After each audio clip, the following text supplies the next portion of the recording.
ប៉ុន្តែព្រឹកនេះខ្ញុំមានរឿងមួយចង់លើកយកមកនិយាយបន្តិចទាក់ទិនជាមួយនឹងរឿងការថ្មីនេះហើយយើងប្រៀបធៀបទៅជាមួយនឹងអតីតកាលដែលធ្លាប់កម្ពុជាធ្លាប់មានជួបប្រទះពីមុនមកណាទាក់ទងនឹងផែនទីថ្មីដែលយើងហៅថាផែនទីអ្នកខ្លះគេហៅផែនទីចោលឬក៏ផែនទីដែលថៃគេផលិតថ្មីណាបាទខ្ញុំនឹកឃើញកាលពីឆ្នាំមុនឆ្នាំ70មុនពេលដែលមានការទម្លាក់គ្រាប់បែករបស់សហរដ្ឋអាមេរិកមកក្នុងទឹកដីក្នុងខេត្តស្វាយរៀងពេលនោះគឺយួនខាងត្បូងក៏បានបង្កើតនៅផែនទីคล้ายៗមួយដែរដោយធ្វើការពង្រីកព្រំដែននៅខាងភាគខាងកើតហ្នឹងដើម្បីឲ្យវៀតណាមហើយនិងសហរដ្ឋអាមេរិកមានលទ្ធភាពគ្រប់គ្រាន់ក្នុងការទម្លាក់គ្រាប់បែកចូលមកក្នុងទឹកដីខ្មែររួចហើយប្រកាសថាទឹកដីនេះមិនមែនជាទឹកដីរបស់ខ្មែរទេគឺទឹកដីរបស់វៀតណាមបាទនេះជាការប្រឈមចោទគ្នាទៅវិញទៅមកនៅពេលនោះក៏ប៉ុន្តែទោះបីយ៉ាងណានៅក្នុងពេលនោះយើងឃើញថាផែនទីដែលផលិតថ្មីដោយវៀតណាមពីខាងត្បូងកាលនោះជាផែនទីដែលមានអក្សរវៀតណាមហើយខ្ញុំជឿថាបងប្អូនយើងក៏បាននៅឃើញមានផែនទីនឹងលក់នៅលើទីផ្សារហ្នឹងរហូតមកដល់សប្តាហ៍ថ្ងៃដែរជាការសង្កេតរបស់ខ្ញុំដោយមិនមានអ្នកណាធ្វើការត្រួតពិនិត្យថាតើផែនទីហ្នឹងត្រឹមត្រូវដែរឬទេហើយគួរបើសិនជាមិនត្រឹមត្រូវគួរតែបដ ாய் ឲ្យលក់នៅក្នុងនៅលើទីផ្សារដោយសេរីអញ្ចឹងយើងគឺយ៉ាងម៉េចបាទ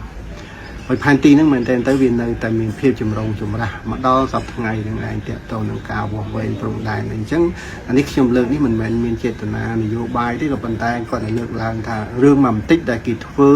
ដើម្បីផលប្រយោជន៍របស់គេនៅពេលនោះក៏ប៉ុន្តែវាមានផលប៉ះពាល់យូរអង្វែងមកសម្រាប់ប្រទេសយើងនេះជានយោបាយវិធីនិយមរបស់គេដែលគេធ្វើហើយយើងក៏មិនបានចាប់អារម្មណ៍ថាផែនទីហ្នឹងយើងនៅតែយកមកលក់នៅលើទីផ្សារសប្តាហ៍ថ្ងៃនេះខ្ញុំមិនដឹងថាមានអាជ្ញាធរអីគេមើលរឿងអស់ហ្នឹងដែរអត់ណាប៉ុន្តែរឿងសំខាន់ដែលខ្ញុំចង់ភ្ជាប់រឿងតូចប៉ុន្តែវាជះឥទ្ធិពលយូរមកសម្រាប់យើងហើយវាជាគ្រោះថ្នាក់ហ្នឹងគឺថ្មីនេះយើងបានឮថាថៃក៏បានបង្កើតនៅផែនទីថ្មីមួយទៀតដែលបង្ហាញថាទីតាំងរសើបទាំងអស់ដែលគេកំពុងតែទៀមទាហ្នឹងគឺនៅលើទឹកដីគេក៏ប៉ុន្តែវាជាផែនទីថ្មីដែលគេបង្កើតឡើងដូច្នេះនៅក្នុងរឿងផែនទីនេះបើយើងគ្រាន់តែមើលព្រឹត្តិការណ៍បច្ចុប្បន្នយើងថាគេយកមកបម្រើនយោបាយបច្ចុប្បន្នចោះក៏ប៉ុន្តែយើងត្រូវគិតថាផែនទីនេះនឹងត្រូវបានពលរដ្ឋរបស់គេយុវជនរបស់គេនឹងយកទៅរៀនសូត្របន្តគ្នាតទៅទៀតដូច្នេះថៃនៅតែចិញ្ចឹមចិត្តថាតំបន់ទាំងអស់ហ្នឹងគឺជាតំបន់ដែលស្ថិតនៅក្នុងទឹកដីរបស់គេដដែលទេបាទអញ្ចឹងរឿងហ្នឹងវាសម្រាប់បម្រើផលប្រយោជន៍បច្ចុប្បន្នក៏ប៉ុន្តែវានឹងទុកសល់នៅកេរដំណែលដែលនឹងធ្វើឲ្យបញ្ហានេះនឹងធ្លាក់មកលើកម្ពុជាតចំនួនថែមទៅទៀតដែលយើងត្រូវតែពិនិត្យមើលរឿងទាំងអស់គ្នាពលការបង្កើតផែនទីคล้ายដោយឯកតោភាគីនេះដែលមិនមែនជាផែនទីដំណើរពីដើមនេះវានឹងធ្វើផ្ដល់ផលប៉ះពាល់មកលើប្រទេសយើងសម្រាប់រយៈពេលយូរបាទហើយជាបន្តយើងឃើញថាយើងតែងតែខាតបង់ដោយសារតែបញ្ហាហ្នឹងយួនខាងត្បូងហើយនិងអាមេរិកបានទម្លាក់គ្រាប់បែករាប់ពាន់តោនមកចូលដីក្នុងដីខ្មែរក៏ប៉ុន្តែគេនៅតែអាងថាទឹកដីជាទឹកដីរបស់គេទម្លាក់ក្នុងដីរបស់គេដោយមូលហេតុមើលនៅលើផែនទីคล้ายបាទអញ្ចឹងទៅនេះខ្ញុំគ្រាន់តែសូមជម្រាបប៉ុណ្្នឹងហើយសូមកុំឲ្យយករឿងបកស្រាយជាកត្តានយោបាយចុះគ្រាន់តែយើងដឹងហើយខ្ញុំគ្រាន់តែជួយធ្វើការឆ្លុះប្រចាំងនៅលើអ្វីដែលយើងធ្លាប់មានហើយយើងត្រូវតែមានការប្រុងប្រយ័ត្នរហូតទៅលើរឿងមួយបន្តិចទេប៉ុន្តែវាជះឥទ្ធិពលធំមកលើយើងនៅក្នុងពេលអនាគត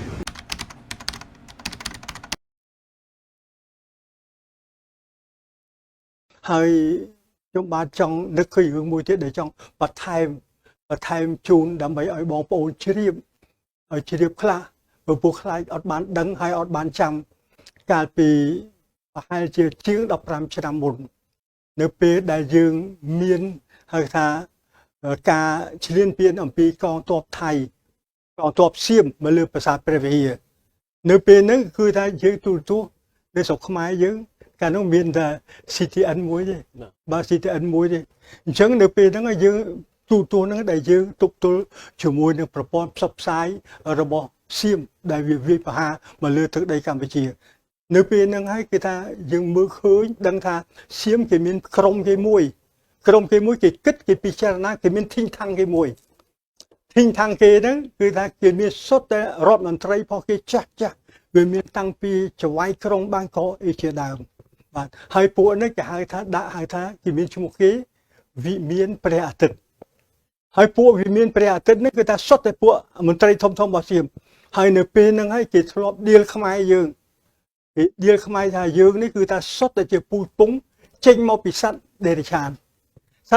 វិញគេថាមើលដូនចតាវាណាដូនចតាវាមួយកពើ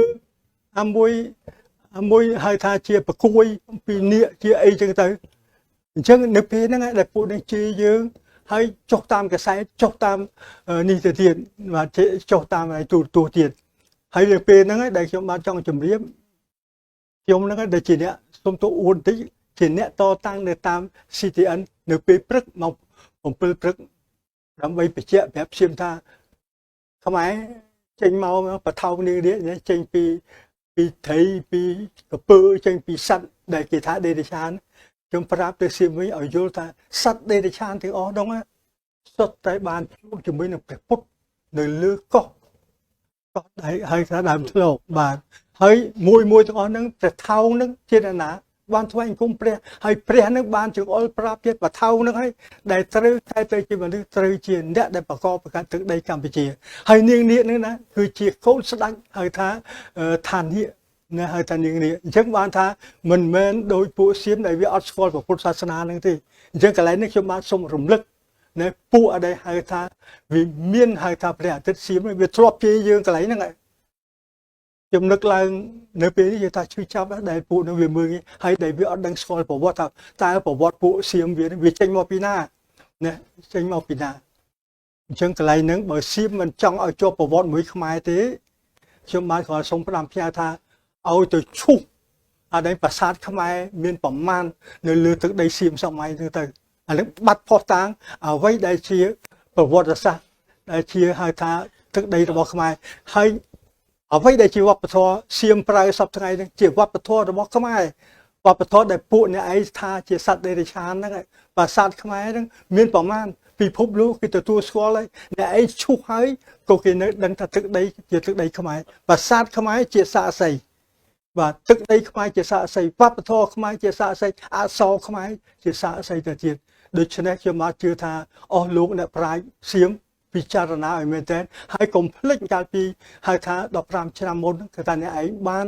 ជេរខ្មែរសុទ្ធតែជាពូជចេញមកពីសត្វដេរិឆាននេះខ្ញុំនៅចាំអត់ភ្លេចខ្ញុំងាប់ទៅវិញក៏ខ្ញុំអត់ភ្លេចដែរ